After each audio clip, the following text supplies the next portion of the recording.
दोस्तों, गद्दी के सेवादार चैनल पर आपका हार्दिक स्वागत है। आज हम बात करते हैं एक ऐसी शक्ति के बारे में जो पूरब की विद्या में अपना बेजोड़ स्थान रखती है, जिनको लोग तंत्र के क्षेत्र में एक विशेष स्थान देते हैं। जी हाँ दोस्तों, मैं बात कर रहा हूँ माता फूला के बारे में कि माता फूला कौन है, इनका क्या इतिहास है, तंत्र के क्षेत्र में इनको इतना महत्व क्यों दिया जाता है, इनको तांत्रिक अक्सर बुराई में ही क्यों चलाते हैं और बुराई में चलाने के बाद भी लोग इनको देवी क्यों कहते हैं, इनकी पूजा क्यों करते हैं, इनकी चौकी की क्या पहचान होती है, क्या वो संकेत होते हैं जिनसे हम जान सकें कि माता फूला की चौकी हमारे घर पर हमें बर्बाद करने के लिए बिठाई गई है। दोस्तों, मैं आज इन्हीं सब बिंदुओं पर चर्चा करने वाला हूँ, इसलिए एक एक शब्द को ध्यान से सुनना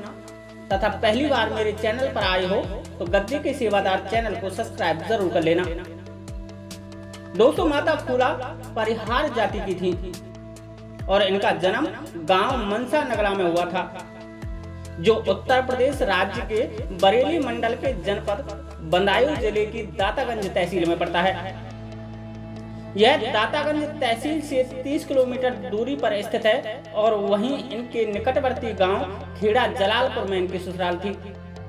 जो महज इनके पियर से अर्थात इनके जन्म वाले गांव से ससुराल की दूरी मात्र 11 किलोमीटर की दूरी पर स्थित है।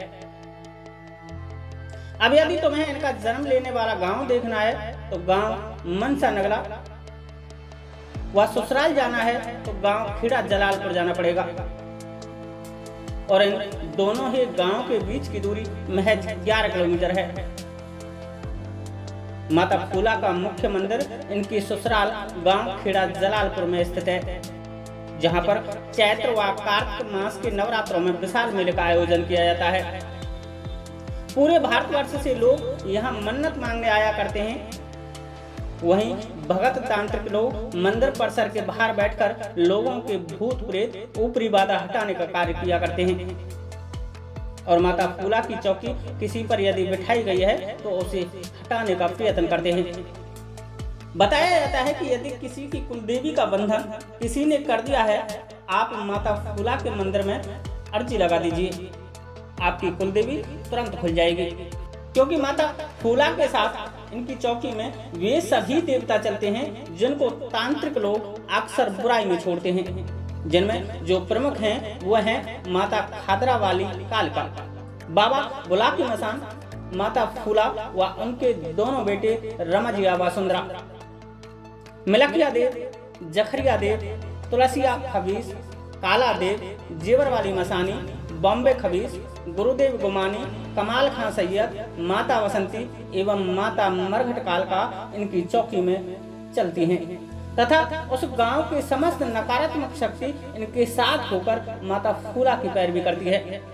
दोस्तों, अक्सर लोगों पर जब इनकी चौकी कोई भगत बैठाता है तो वह भगत बाबा वीर बुलाकी को अक्सर ताबेदार बनाता है,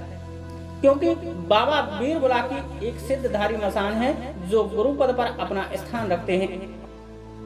कारण है कि यदि वह भगत यदि बाबा वीर बुलाकी को इनकी चौकी का मुखिया ना बनाए तो वह भगत हमेशा के लिए माता फूला की सिद्धि को खो देगा, क्योंकि माता फूला की पकड़ सिर्फ बाबा वीर बुलाकी कर सकते हैं और बुलाकी की पकड़ माता फूला कर सकती हैं। ये दोनों शक्ति एक दूसरे की पूरक हैं। दोस्तों, माता फूला माता कालका व माता शीतला दोनों की ही पूजा करती थी, लेकिन इसमें बहुत बड़ा अंतर ये है कि जब ये कुंवारी थी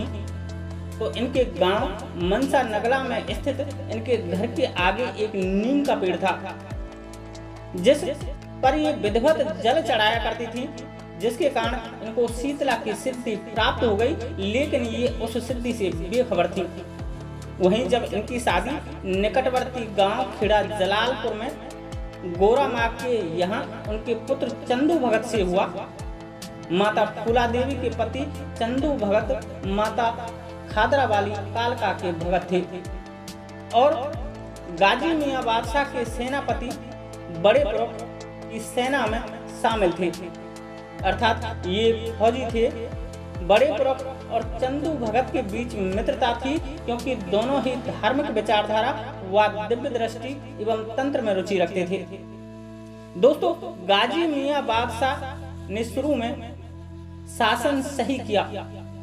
लेकिन बाद में वो हिंदू विरोधी गतिविधि करने लगे, हिंदुओं पर जुल्म ढाने लगे, जिसका विरोध उनके ताऊ बड़े प्रमुख व चंदू भगत एवं उन जैसी विचारधारा वाले लोगों ने किया। इस वजह से गाजी मियां बादशाह की सेना दो गुटों में बट गई, एक गुट गाजी मियां का और एक उनके ताऊ बड़े प्रमुख अर्थात हजरत नसरुल्लाह गाजी का था, जो गाजी मियां के सेनापति थे। नसरुल्लाह गाजी, जिनको कि हम बड़े प्रमुख के नाम से जानते हैं, वास्तविक तौर पर ये माता फूला को मन ही मन पसंद करते थे, क्योंकि माता फूला बेहद सुंदर थी। लेकिन ये एक तरफा प्यार था, क्योंकि माता फूला एक पतिव्रता नारी थी। इधर माता फूला की सुंदरता की चर्चा उस पूरे गांव में हुआ करती थी, और ये गांव ठाकुरों का था। यहाँ ठाकुर छोटे समाज की बहन बेटियों पर अपनी गंदी नजर रखते थे, क्योंकि ठाकुर परिवार ही इस जलालपुर गांव के मुख्य जमींदार थे। गांव के लोग इन जमींदारों के घर व खेतों में काम किया करते थे, बेगारी किया करते थे, क्योंकि पहले जमींदार प्रथा हुआ करती थी। वहां का राजा अपनी पकड़ उस गांव पर रखने के लिए उस गांव के किसी भावबली व धनवाली व्यक्ति को जमींदार घोषित करता था, और यह जमींदार पूरे गांव के लोगों से कर वसूल कर राजा को पहुंचाया करता था। बदले में वह राजा इस जमींदार को अपने सैनिक मुहैया कराता था। लेकिन दोस्तों, ये ठाकुर समाज के लोग शुरुआत से ही मदरा पान व स्त्री सुख को ज्यादा तरजीह देते थे, इसलिए ये जबरन गरीब बहन बेटियों की इज्जत आबरू लूट लिया करते थे। ऐसे ही एक दिन उनके कानों में जब माता फूला की सुंदरता के किस्से पड़े, तो उन्होंने माता फूला की सास से उनकी बहू को उनके पास भेजने का दबाव बनाया। लेकिन माता फूला की सास गोरा इसके लिए राजी नहीं हुई और ठाकुर के लोगों को बुरा भला कह वापस भेज दिया। जब ठाकुर को यह सब मालूम हुआ, तो वह मन ही मन माता फूला व उनकी सास से बदला लेने के विचार अपने मन में बनाने लगा, और एक दिन अपने तमाम लठैत लेकर माता फूला के घर आ गया, जिसको देखकर माता फूला की सास ने हल्ला मचाया और माता फूला को सुरक्षित घर में रहने को कहा। ठाकुर के लोगों ने माता गोरा को लट्ठों से खत्म कर दिया। यह सब दृश्य माता फूला अपने आप को कोठरी में बंद कर झरोके से देख रही थी। उनके साथ उनका बड़ा बेटा सुंदरा था, छोटा बेटा रमजिया गोद में माँ के आंचल से दूध पी रहा था। अब जब माता फूला को लगा कि मैं बचने वाली नहीं हूँ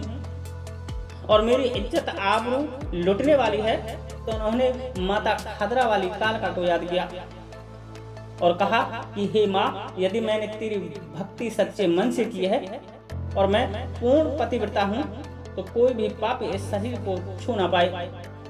और यदि वह छूने की भी कोशिश करे तो यह शरीर तुरंत जलकर राख हो जाए। दोस्तों, माता फूला ने ये कहा ही था कि उनके शरीर से तेज लपटें निकली और पूरा घर चंद मिनट में आग की लपटों में जलने लगा, क्योंकि उस समय कच्चे मकान व उन मकानों पर झोपड़ियां हुआ करती थीं। उस घर में जो भी थे सब आग की लपटों में जल करके भस्म हो गए। बाद में जब इसकी सूचना उनके पति चंदू भगत व उनके मित्र बड़े प्रक को मालूम हुई, तो उन्होंने इस पूरे गांव से ठाकुर समाज के लोगों को मार दिया। लेकिन दोस्तों, माता फूला चूंकि आग दहा से जलकर मरी थी और माता काली की शक्ति से निहत थी, इसलिए मसानी के रूप में उस गांव में कोहराम मचाने लग गई, लोगों को प्रताड़ित करने लग गई। कारण था कि उस गांव के लोगों ने उस समय इनको ठाकुरों के आतंक से नहीं बचाया था। एक महिला की इज्जत लुट रही थी और गांव के लोग मूक बधिर बन रहे थे। किसी ने भी उन ठाकुरों से इन्हें बचाने की कोशिश नहीं की, इसलिए माता ने गांव के लोगों को सबक सिखाने के लिए पूरे गांव को प्रताड़ित करना चालू कर दिया। लेकिन जब लोगों ने इनसे विनती की और इनको सती देवी के रूप में पूजा देने की बात कही, इनकी पूजा पूरा गांव व उस गांव की सभी जातियां करेंगी, ये जब तय हुआ तब जाकर ये शांत हुई। इस तरह दोस्तों यह माता फूला का पूर्ण इतिहास है।